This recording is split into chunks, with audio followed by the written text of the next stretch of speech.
Hello and welcome. I'm Linda Kincaid. Ahead here on CNN Newsroom, Poland shoots down Russian drones that entered its airspace, and NATO aircraft scramble in response. Israel defends its strike on Hamas leaders in Doha, but Qatar's prime minister calls it terrorism. And researchers in Argentina have discovered an ancient crocodile they say hunted dinosaurs. Live from Atlanta, this is CNN Newsroom with Linda Kincaid. We begin with breaking news out of Poland. The military there accusing Moscow of an act of aggression after Polish and NATO forces scrambled to shoot down Russian drones that violated its airspace. Prime Minister Donald Tusk has confirmed a military response operation is underway following multiple airspace violations. Polish and NATO jets were scrambled following reports from Ukraine's Air Force that Russian drones were headed towards the country's airspace.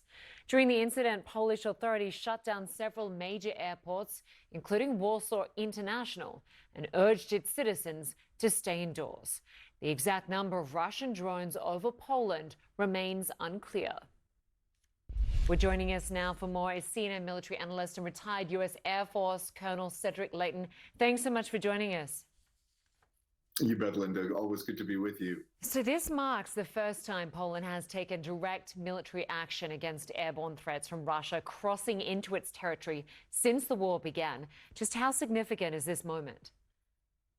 It's very significant, Linda. One of the key aspects of this is the fact that the Poles felt compelled to shoot down at least some of the drones. Now, we don't know, as you mentioned, how many drones or even where they actually fell in Polish territory, but it's pretty clear from some of the postings that we've seen from Polish government officials that drone fragments can be found on Polish territory.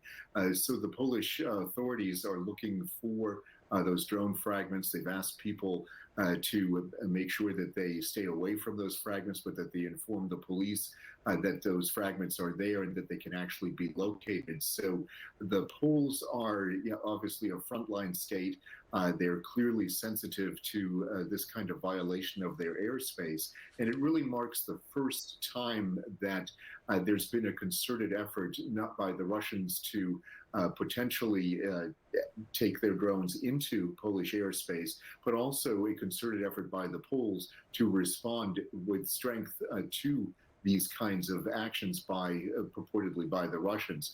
So it's a major change in the tenor of the basically frozen conflict that has existed between Poland and Russia up until this point. Yeah, exactly. This isn't the first airspace violation by Russian drones, but certainly the first time Poland has activated its air defenses, scrambled its fighter jets. From a military perspective, what does this reveal about Poland's readiness to respond?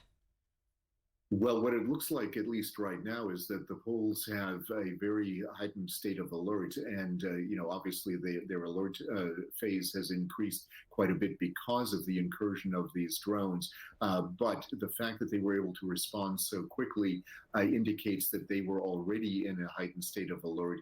And that very fact is, I think, symptomatic of them being a frontline state, basically because they border both Ukraine and Belarus. Ukraine, of course, engaged in the war with Russia, Belarus, a Russian ally. And it also shows that with heightened tensions, there's an exercise that the Russians are going to be conducting with Belarus starting on Friday.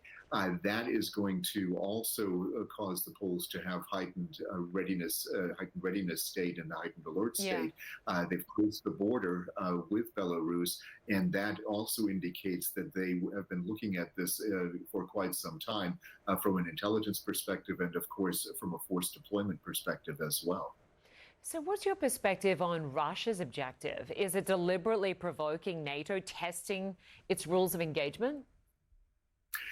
When you look at the way the Russians have conducted these kinds of operations, you have to suspect that there is a deliberate approach that they're taking here. And that deliberate approach in this case would very much be to test Polish defenses. They want to see how quickly the Poles respond to these kinds of actions, what kinds of measures they take, what kind of jets are they scrambling, how often, from which airports, from which air bases, what are their procedures for civilian responses to this, such as shutting down their civilian airports like the Warsaw Airport, as you mentioned.